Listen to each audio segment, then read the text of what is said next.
교회 안에서도 불상사가 일어날 수 있습니다. 구성원 가운데 누가 중대한 범과를 저지를 때가 있습니다. 이럴 때 교회가 공적인 차원에서 일정한 징벌을 내립니다. 교회에서 하는 징계를 권징, 그렇게 말을 합니다. 권징이라고 하는 말은 권선징악에서 나온 말입니다. 선을 권하고 악을 징계한다, 이런 뜻인데, 교회에서 잘못한 사람에게 적절한 벌을 내리는 것을 권징, 이렇게 말을 합니다. 어떤 교단에서는 치리라고 하는 말을 쓰기도 합니다. 제가 판단할 때는 더 좋은 말은 징치, 징계해서 다스린다고 하는 말, 징치라고 하는 말이 더 좋은 의미의 말인 것처럼 느껴집니다. 잘못을 저지른 사람에게 벌을 내려서 교회 질서를 바로 잡는 과정이 권징입니다. 이단에 빠진 사람이 교회에 들어와서 교회를 혼란스럽게 하면은 그냥 놔둘 수가 없죠. 금전 문제나 도덕적인 잘못을 저지른 이들, 그런 이들을 방치하면은 또 어렵습니다. 세상도 경찰 국가, 경찰 사회이기 때문에 조그만 잘못을 범해도 거기에 응당하는 벌을 받게 되어 있습니다. 그래서 국가가 유지가 됩니다. 그런데 교회가 이런 범과를 저지른 자들을 이제 묵과하게 되면 교회가 경찰 사회보다도 나을 것이 하나도 없게 됩니다. 영적인 공동체로서의 교회 순수성을 지키기 위해서도 권징이라고 하는 것은 필요합니다. 그런데 실제로 권징을 하는 것은 너무나 어렵습니다. 특별히 우리 시대는 개교회나 교단 차원에서 징치하는 일이 대단히 어렵습니다. 그래서 교단의 안정을 해칠 만한 심각한 범죄가 아닌 한 권징을 잘 하지 않는 것이 우리 시대의 현실입니다. 여러 가지 이유가 있을 것입니다. 괜히 징계에 돌입했다가는 당사자는 물론이고 가족들과 교인들 전체가 심각한 상처를 입을 수 있다. 교회가 깨지거나 교인 수 상당수가 이탈할 수도 있다. 이런 우려 때문에 대개는 긁어서 붓으로 만들지 말자, 좋은 게 좋다, 이런 식으로 적당히 눈 감고 지나갈 때가 많습니다. 제가 5번 고린도 훈서 연속 강의 설교를 하다가 잠깐 멈추었습니다. 이제 오늘부터 고린도 후서 말씀을 갖고 다시 제가 설교를 하려고 하는데, 강림절기하고도 무관하지 않아요. 교회가 권징을 어떻게 해야 하며 권징의 궁극적인 목적이 무엇인가, 오늘 사도 바울이 들려주시는 말씀을 잘 경청해서 우리가 마음에 새겨두는 그런 시간이 되었으면 합니다. 어떤 교인이 큰 잘못을 저질렀습니다. 공동체 안정과 질서와 일치와 화목이 깨졌습니다. 그럴 때 교회는 어떤 태도를 보여야 되느냐, 또 징계가 끝난 다음에 수습 과정은 또 어떻게 해야 되는가, 실질적인 가이드라인을 주는 말씀이 오늘 봉독한 고린도후서 2장 5절로부터 11절 말씀입니다. 사도 바울이 고린도 교회를 방문했을 때 교인 한 사람이 일어나 가지고 사도 바울을 공개적으로 모욕했습니다. 어떤 내용인지 어떤 방법인지 알 수 없지만 인격의 훼손이 될 정도로, 사도 바울의 명예가 땅바닥에 추락이 될 정도로 아주 심각한 상처를 입었어요. 그런데 이걸 지켜보는 교인들이 누구 하나 말을 하지 않습니다. 입을 굳게 다물고 멀뚱멀뚱 쳐다보기만 하는 거예요. 아마도 이런 분위기로 볼 때 이 사람은 지역 사회나 교회에서 상당한 영향력을 미치는 유력한 지도자였을 것입니다. 권세가, 위세가 너무 대단하기 때문에 교인들이 가만히 수수방관을 했던 것 같습니다. 때리는 시어머니보다 말리는 시누이가 더 밉다라고 하는 속담이 있는 것처럼 당사자도 상당히 잘못한 것이지만 교인들이 바울 편을 들어주지 않고 변호하지 않고 그냥 멀뚱멀뚱 쳐다보는 것에 바울은 깊은 배신감을 느꼈다는 것이죠. 바울에 대한 어떤 개인적인 공격, 명예훼손, 인격 모독이라고 하는 것은 개인적인 차원이 아니라 이게 복음 전파에도 심각한 타격을 주는 거예요. 바울의 사도권, 사도의 권위를 인정하지 않기 때문에 공개적으로 대든 것 아닙니까? 그것도 1대1 비밀스러운 현장에서 말한 것이 아니고 모든 교인들이 다 지켜보는 교회 공동체 안에서 이런 불미스러운 일이 일어났기 때문에 바울은 이것은 개인의 차원 문제가 아니다. 이거는 교회와 다 관계되어 있고 복음 전파와도 직결되어 있다. 이제 이런 큰 상처를 입고 고린도를 떠나가지고 바울이 재차 방문하려고 했는데 아직도 상처가 아물지 않았어요. 아직 상처가 다 회복되지 않은 가운데 방문했다가는 불에다가 기름을 끼얹는 꼴이 될 것 같으니까 대신에 편지를 보내는 거예요. 그 편지가 그 유명한 눈물의 편지라고 하는 것입니다. 얼마나 마음이 아프고 괴로웠으면 눈물을 펑펑 쏟으면서 절박한 심정으로 편지를 보냈어요. 방문 대신에. 바울은 그 눈물의 편지에서 자신을 공개적으로 공격하고 인격을 모독한 사람을 징계하라 이런 부탁을 했어요.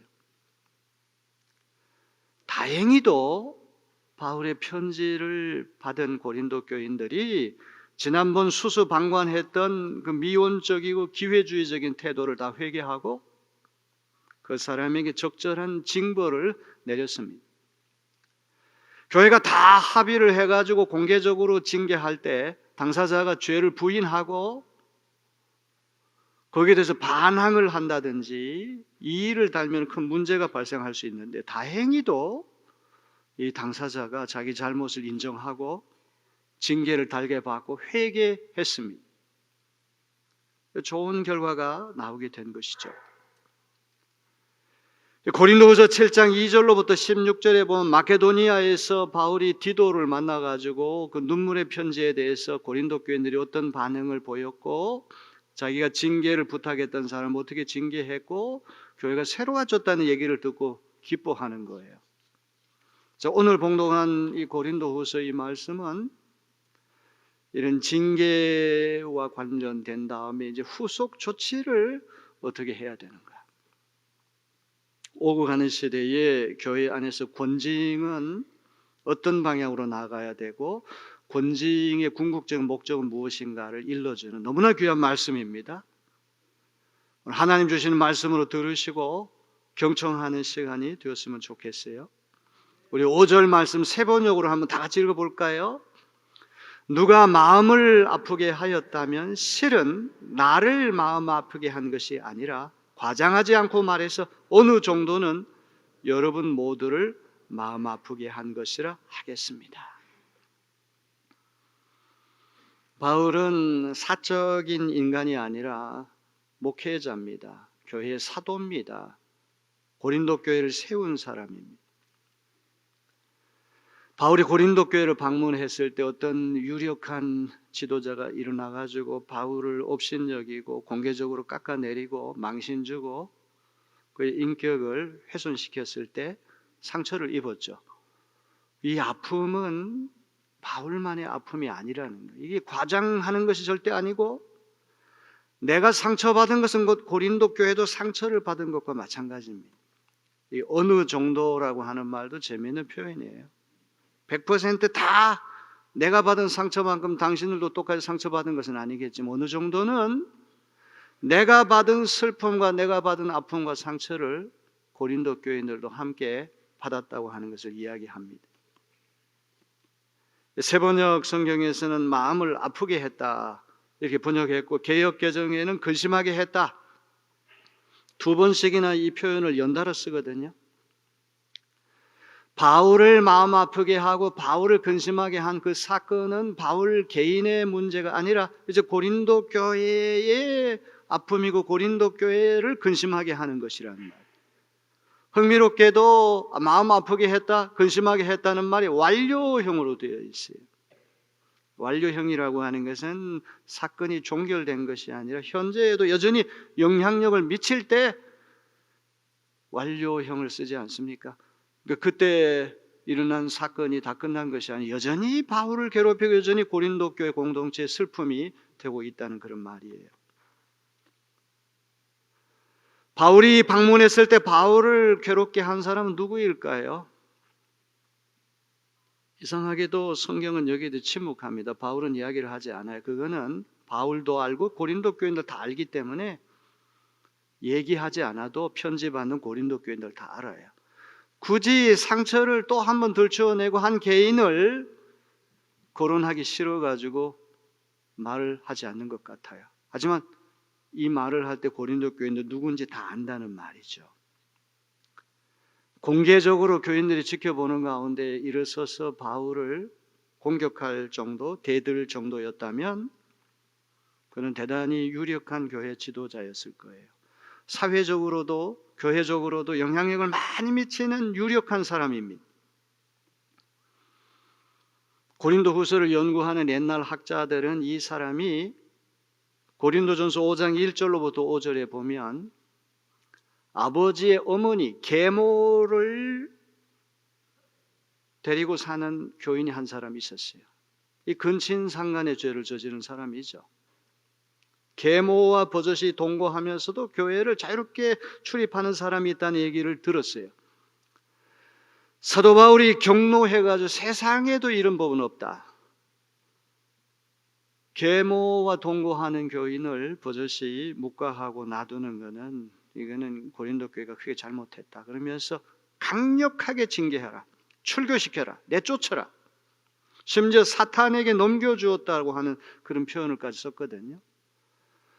그 사람이 고린도전서 5장에 나오는 그 사람이 바울을 공격한 사람일 것이다. 옛날 학자들은 그렇게 추정을 했는데 지금은 현대의 대부분 학자들은 그렇게 생각하지 않아요. 이유는 사탄에게 넘겨줬다, 출교시켜라. 가장 강력한 어떤 응징을 하라고 했던 사람인데 여기 와가지고 용서하라, 위로하라, 다시 받아주라 이런 말을 하는 건 모순이 일어나기 때문에 이 사람은 전혀 다른 인물일 것이다. 이 현대 학자들의 일치된 견해입니다.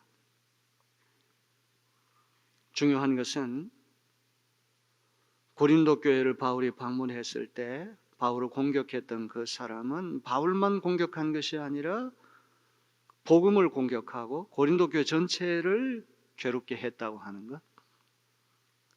한 사람의 문제라고 하는 것은 한 사람의 문제로 그치지 않고 이게 복음과도 관계가 되어 있고 교회와도 관계되어 있고 회중 전체와 연결된다. solidarity, 연대성이라고 하는 것. 이거를 바울이 먼저 지적하고 있어요.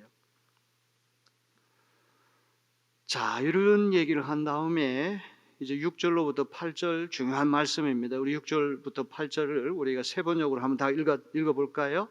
여러분 대다수는 그러한 사람에게 이미 충분한 벌을 내렸습니다. 그러니 여러분은 도리어 그를 용서해주고 위로해 주어야 합니다. 그 사람이 지나친 슬픔에 짓눌리는 일이 없도록 해야 합니다. 그러므로 나는 여러분이 그에게 사랑을 나타내어 보이기를 권합니다. 거듭 말씀드리지만 바울을 공격한 사람이 어떤 내용으로 어떤 방식으로 바울에게 해를 끼쳤는지 알 수 없어요. 눈물의 편지에서 바울에게 상처를 준 사람을 징계하십시오 그렇게 주문을 했는데 이제 고린도 교인들이 회개하고 뉘우쳐가지고 교인들의 의견을 다 수렴해가지고 알맞은 여기 충분한 벌을 내렸다고 하는 말은 적절한 알맞은 우리가 할 도리는 다 했다. 이 정도면 됐다고 할 정도의 징벌을 내렸다는 거예요. 어떤 내용의 벌을 받았는지 수위는 어느 정도 되는지 기간은 어느 정도 갔는지 알 수가 없어요. 하나님 말씀을 읽을 때 이런 것은 참 신비입니다.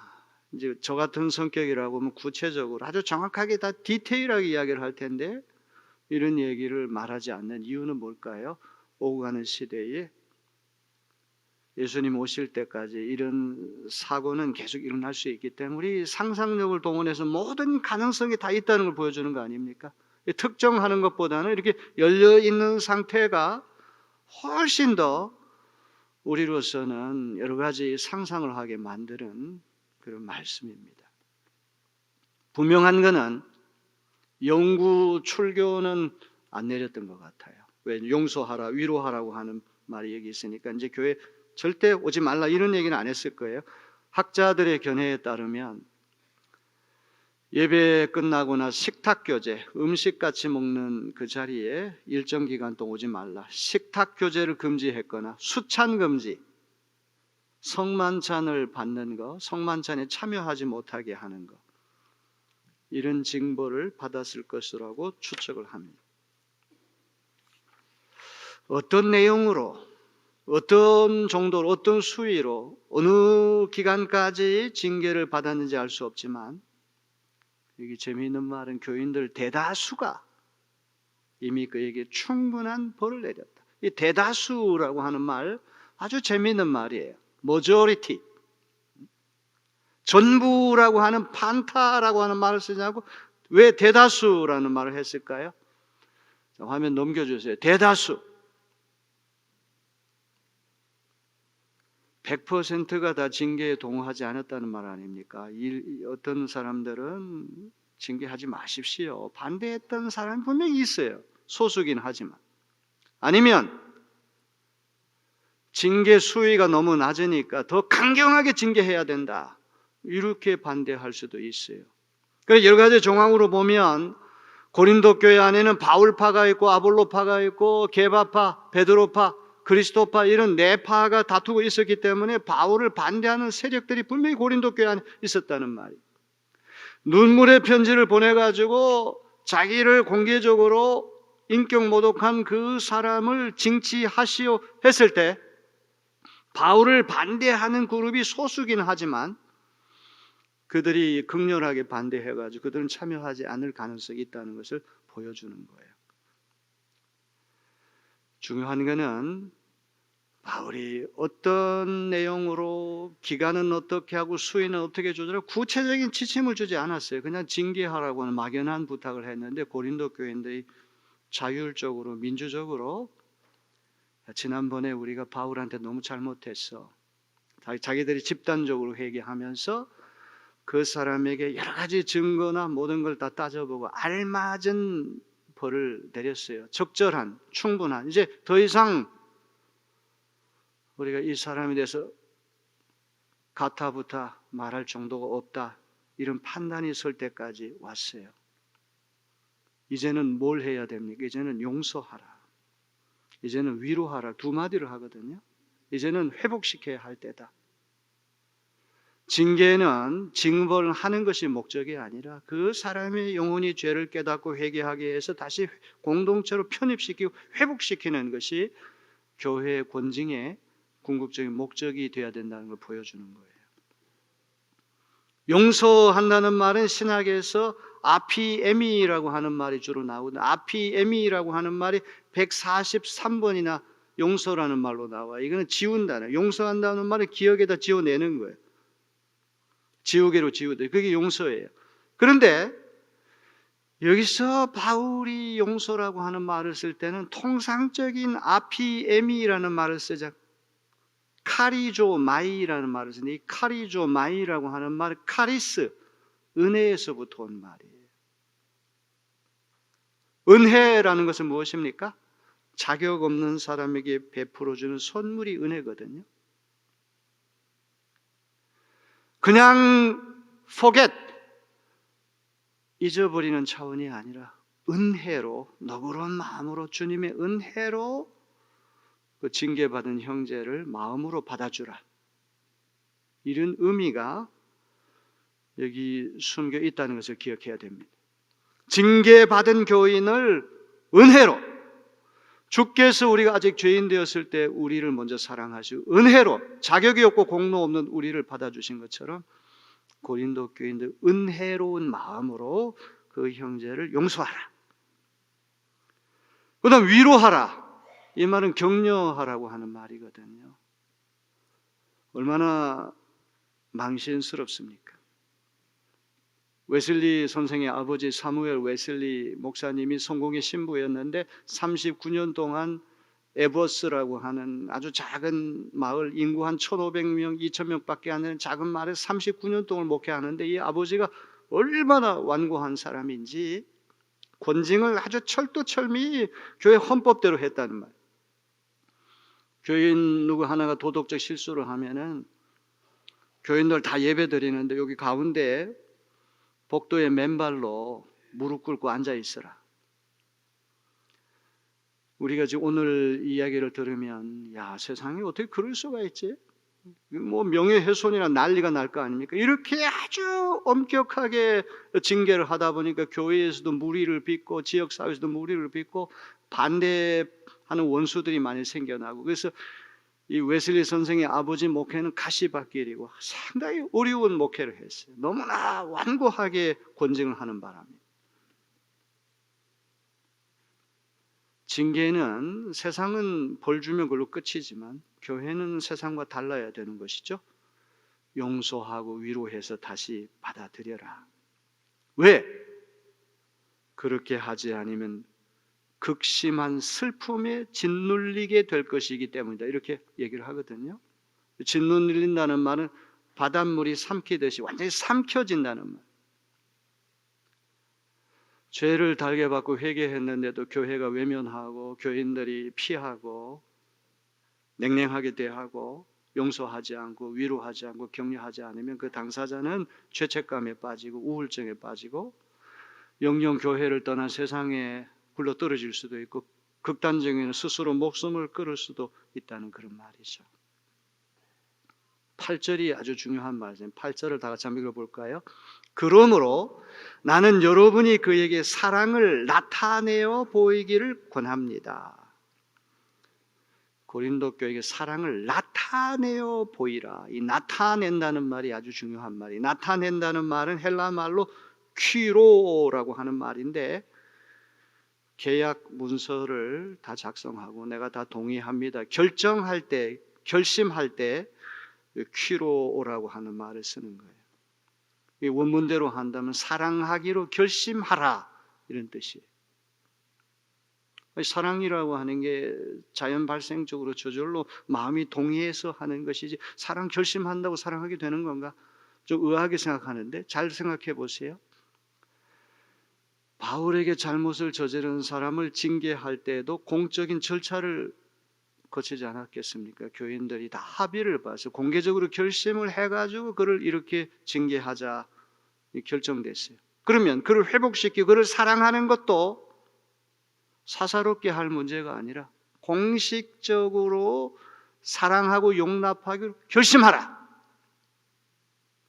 징계를 받는 것도 합의를 통해 가지고 공식적이고 공개적으로 결정을 내린 것이라고 한다. 그를 사랑하는 것도 이제 고린도 교인들이 앞으로는 더 이상 사사롭게 말하지 말고 공적으로 그를 용납하고 그를 용서하고 위로하고 사랑 나타내라. 이 말은 공개적으로 그를 받아주라. 이런 말이 되는 거란 말이에요.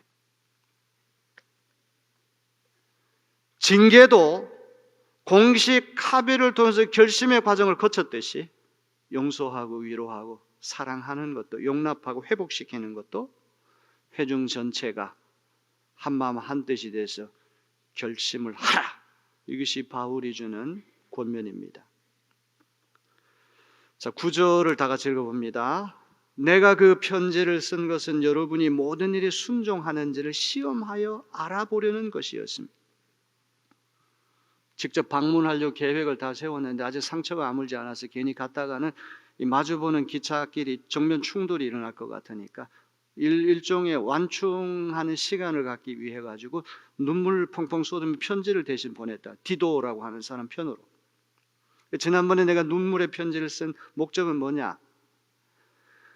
나에게 공개적으로 망신을 주고 인격을 모독한 그 사람을 징계하십시오. 내가 부탁을 했는데 이거는 여러분이 모든 일에 순종하는지를 시험하여 알아보려는 것이었습니다.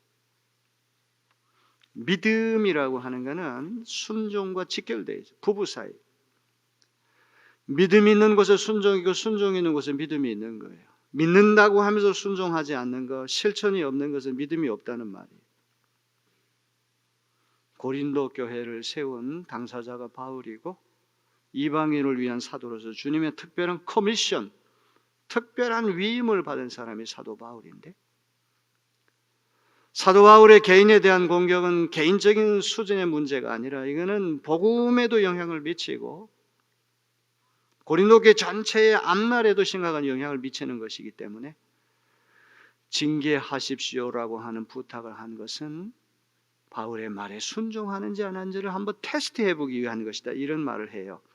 이제 10절로부터 11절 마지막 이 끝절이 너무나 중요한 말씀입니다. 다 중요하지만 우리가 두고 새겨둬야 할 말씀이 10절 11절입니다. 우리 다 같이 한번 읽어봅니다.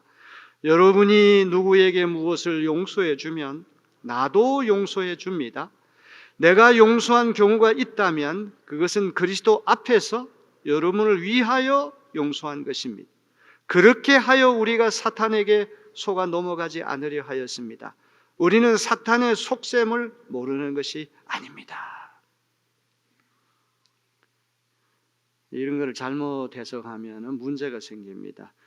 고린도 교인들이 누구를 용서하면 바울도 따라서 용서하겠다, 당신들이 용서하면 나도 용서하겠다, 이 말이 아니에요. 용서는 이미 바울 마음에서부터 시작이에요. 용서의 이니셔티브, 용서의 시작은 바울에게서도 시작된 것이거든요. 이거는 고린도 교인들이 먼저 용서해야지만 나도 따라서 용서하겠다는 말이 아니에요. 가장 상처를 입은 사람이 나 자신이지만 내가 이미 마음속에 용서했는데 고린도 교인들도 용서한다면 내 마음과 고린도 교인들의 마음이 하나다, 이걸 얘기하려고 하는 거예요. 고린도 교인들이 용서해야지만 내가 용서한다는 말이 아니에요. 이미 용서는 내 마음이 시작됐고 나에게 해를 끼친 그 사람을 너 그렇게 다 용서했는데 제일 분개하고 제일 괴로워해야 할 내가 이미 용서했는데 여러분이 용서한다면 그 마음이 바로 내 마음입니다. 자기에게 시작된 용서가 고린도 교회까지 확대되었다고 하는 것을 다시 한번 확인하는 표현이란 말이에요. 결정적으로 중요한 말이 내가 용서한 경우가 있다면 두 가지입니다. 그리스도 앞에서 여러분을 위하여 용서한 것입니다. 교회의 권징이라고 하는 것, 회복이라고 하는 것, 용서라고 하는 두 가지 원리가 필요한데, 첫째는 여러분을 위하여, 너무나 중요한 말. 두 번째는 그리스도 앞에서 하는 일이 되어야 된다. 바울이 자기에게 잘못을 저지른 사람을 용서한 것은 자신의 체면이나 명예나 권위나 사사로운 이해관계 이득 때문이 아니라 오로지 고린도 교회의 영적인 유익과 기쁨과 안정과 질서와 일치와 화목과 평화를 위해서 그렇게 했다는 말이에요. 고린도 교회가 세상과 다른 순결 공동체가 되도록 잘못을 바로잡고 온전한 회개에 이르게 해서 궁극적으로 화해와 일치의 공동체가 되게 하는데 용서의 목적이 있는 거예요. 권징이라고 하는 사사로운 복수심으로 하는 게 아니에요. 교회 전체의 안녕과 교회 전체의 질서와 교회 전체의 유익과 교회 전체의 화평을 위해서 하는 것이다. 여러분을 위하여, 교회를 위하여. 교회에서 하는 모든 일들이 교회를 위한다고는 공동체의 유익을 목표로 한다고 하는 그런 정신이 없으면 이거는 참 어렵게 되는 것입니다. 사사로운 문제가 되어가지고 교회가 쑥대밭이 될 수가 있는 거예요. 두 번째는 그리스도 앞에서, 원문대는 그리스도 보시는 면전에서, 그리스도 얼굴 앞에서, 이런 뜻이에요.